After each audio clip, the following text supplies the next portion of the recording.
Shalom semuanya. Shalom. Salam sejahtera dalam kasih Tuhan kita Yesus Kristus. Amin. Bersyukur sekali bisa ada di tempat ini ya. Selalu menjadi sebuah sukacita ada bersama-sama dengan Bapak Ibu Saudara di tempat ini. Nah, saya akan memulai dengan sebuah kalimat begini.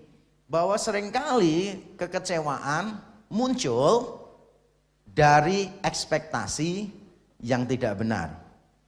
Kekecewaan seringkali muncul dari ekspektasi yang tidak benar. Kadangkala kalau kita mau jujur di dalam hidup kita, kita pasti pernah kecewa. Tidak ada orang yang tidak pernah kecewa di dalam hidupnya. Karena tidak ada orang yang berkata bahwa hidup saya sekarang ini adalah hidup yang terbaik yang saya bisa bayangkan. Pasti tidak. Pasti kalau ada orang yang berkata begitu, mungkin dia sedang delusional, halusinasi dan seterusnya.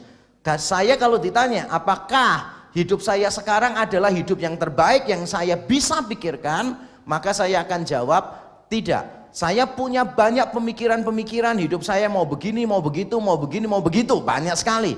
Tapi saya menyadari bahwa pada akhirnya tidak semua berhasil saya capai.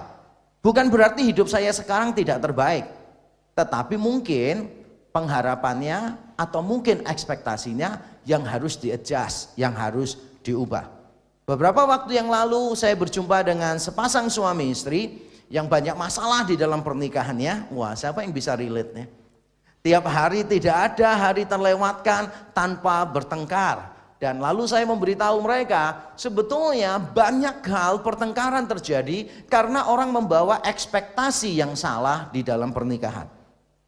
Misalnya ada orang berkata begini nih, wah ini orangnya itu easy going, semua itu pokoknya dibikin humor gitu kan, dibikin lucu aja. Lalu bayangkan, wah ini kalau jadi suamiku, nanti hidupku pasti tiap hari akan tertawa terus, tertawa terus, tertawa terus.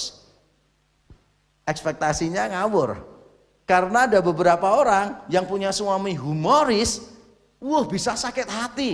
Karena ketika cerita sungguh-sungguh begitu sambil berlinang air mata, suaminya selalu menemukan sesuatu untuk dibuat lucu.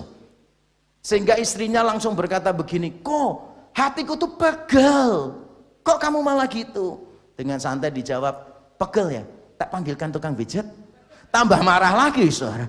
Jangan berpikir kalau saudara itu ketemu dengan cowok yang humoris begitu, lalu saudara membayangkan setiap hari akan tertawa terus. Saudara yang punya suami humoris pasti tahu betapa menderitanya punya suami yang humoris. Sedikit-sedikit dicandain, sedikit-sedikit apa dibuat tertawa dan seterusnya, kadangkala menjadi sangat menjengkelkan. Kalau tidak percaya tanya istri saya. Oh bukan ya, bukan ya. Lalu ada juga orang yang berkata begini, wah kita ini ya kalau ketemu sama orang ini, waduh selama pacaran seminggu sekali ketemu rasanya tuh nggak pernah cukup gitu kan ya. Ngomong itu selalu 2 jam lewat begitu saja begitu. Waduh rasanya bayangkan kalau menikah 24 jam bicara terus dengan orang yang sama, waduh pasti hidupnya akan bahagia. Totally wrong. Karena kalau seminggu sekali ketemu selama 2 jam, yang dibicarakan itu semua baru. Pengalaman 6 hari 22 jam diceritakan dalam 2 jam. Semuanya baru, semua menjadi menarik. Tapi bayangkan setelah menikah ketemu dengan orang yang sama 24 jam, lalu saudara berharap ceritanya baru terus dan menarik terus, ceritanya seru terus, maka saudara sedang berhalusinasi tentang pernikahan. Lalu ada juga orang yang berkata begini, gampanglah menikah itu, yang penting itu ya cari jalan tengah. Pernikahan itu sederhana kok, yang penting cari jalan tengah, jangan keras kepala, cari jalan tengah. Tapi saudara yang sudah menikah dan sering bertengkar pasti paham maksud saya. It doesn't work that way. Karena setiap orang selalu merasa lebih dulu di tengah. Benar atau enggak? Selalu merasa, loh kok aku terus? Aku sudah di tengah nih, kapan dia ke sini? Ekspektasinya salah bukan? Lalu ada orang berkata begini, wah Tuhan itu baik Pak, luar biasa. Saya ini ya dikasih pasangan benar-benar beda sifatnya dengan saya Pak. Wah benar-benar bertolak belakang. ini Tuhan punya maksud yang baik Pak, supaya saya saling melengkapi. Saya ini orangnya nggak sabaran, kasar, terlalu sembrono, diberi istri yang lemot sekali kayak internet di Indonesia gitu kan. Ternyata setelah menikah, beberapa tahun sudah minta cerai. Kenapa? Nggak tahan, masing-masing nggak tahan. Yang satu nggak tahan dengan kelemotannya, yang satu nggak paham dengan kesembronyannya, yang satunya lagi tidak tahan. Ekspektasi yang keliru. Ada juga saudara berkata begini, wah saya bersyukur Pak punya pasangan ini Pak. Waduh, saya dengan dia itu Pak ya benar-benar sama sifatnya Pak. Waduh, sama-sama nggak berani resiko, sama-sama main aman, suka zona nyaman dan sebagainya. Saya ini cocok banget Pak, sifatnya sama. Berapa tahun kemudian minta cerai? Kenapa? Nggak tahan. Ketika harus mengambil keputusan, semuanya melemparkan keputusan ke orang lain. Ini anak nih berdarah-darah nih Pak, mau diapain Pak?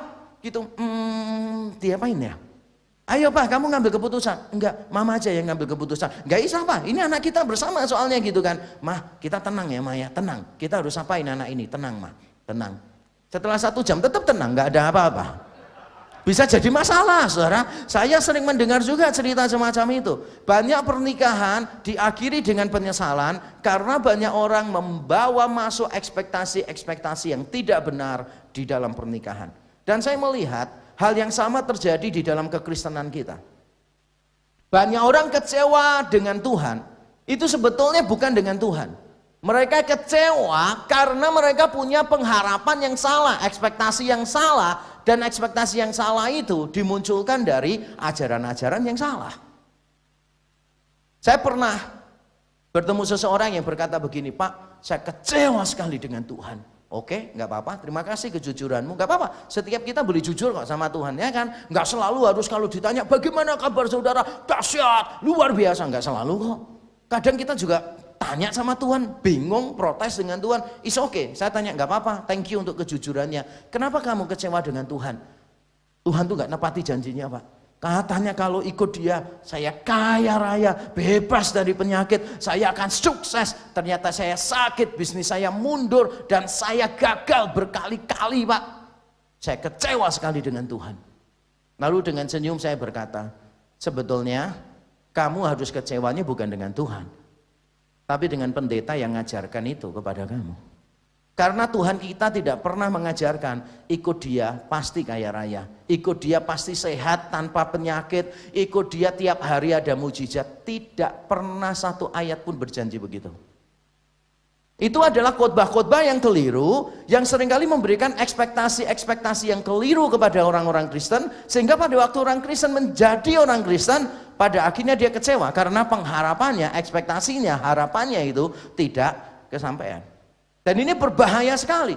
Gereja menawarkan hal-hal yang dicari oleh dunia. Apa sih 5 hal yang dicari dunia? Coba tanyakan, 5 hal yang dicari orang Kristen di gereja apa? Sama kok. Kalau jawabannya sama, there must be something wrong with the church. Karena gereja mencari beda dengan dunia.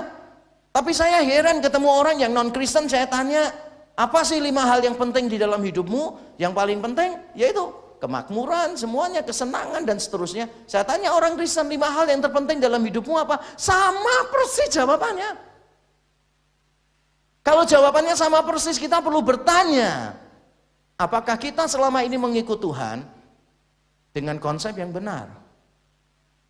Hari ini saya akan membongkar balikkan konsep kita tentang sesuatu yang sangat penting sekali, yaitu tentang iman.